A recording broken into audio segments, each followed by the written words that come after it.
जी आहे ती पोलिसांनी केलेली आहे। वाहन लावून जे खरं तर या सगळ्याचा फायदा घेत होते। या ठिकाणी सुद्धा मोठ्या प्रमाणात जे आहे दगडफेक झालेली आहे। दगडाचे भाग जो आहे तुकडे आहे ते सुद्धा या ठिकाणी पाहायला मिळते आहे। पोलिसांनी जाऊ नये त्यासाठी मोठ्या प्रमाणात वाहन जे होते ते सुद्धा अशा पद्धतीनं जे आहे अशा पद्धतीने आता बघा महिला पोलीस कर्मचारी सुद्धा जे आहे ते सुद्धा या घरामध्ये घुसते आहे। या घरामध्ये पोलिसांना संशय आहे की मोठ्या प्रमाणात जे दगडफेक करणारे कर्मचारी होते जे हे होते समाजकंटक होते ते या घरात लपलेले असावे असा संशय पोलिसांचा होता। त्यामुळे पोलिसांनी ही मोहीम सुरू केलेली आहे।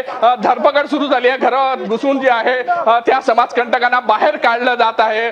जवळपास 2 ते 2.5 तास हा सगळा जो राडा होता हा घुसमत होता। 2 जेसीबी जाळण्यात आले। पोलीस कर्मचारी जखमी झाले। अनेक पोलीस कर्मचाऱ्यांना मार लागला।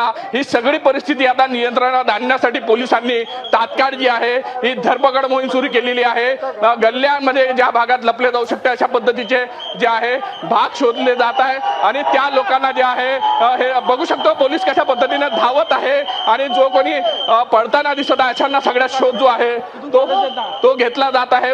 पोलिसांकडून जे आहे घराघरामध्ये घुसून आता जे आहे शोध मोहीम आता सुरू झालेली आहे आणि जे कोणी समाजकंटकात संशयित आहे अशा सगळ्यांना ताब्यात घेतलं जात आहे आणि पोलिसांनी आपल्या पद्धतीने जो आहे पोलिसी खाक्या त्यांना दाखवायला सुरुवात केलेली आहे।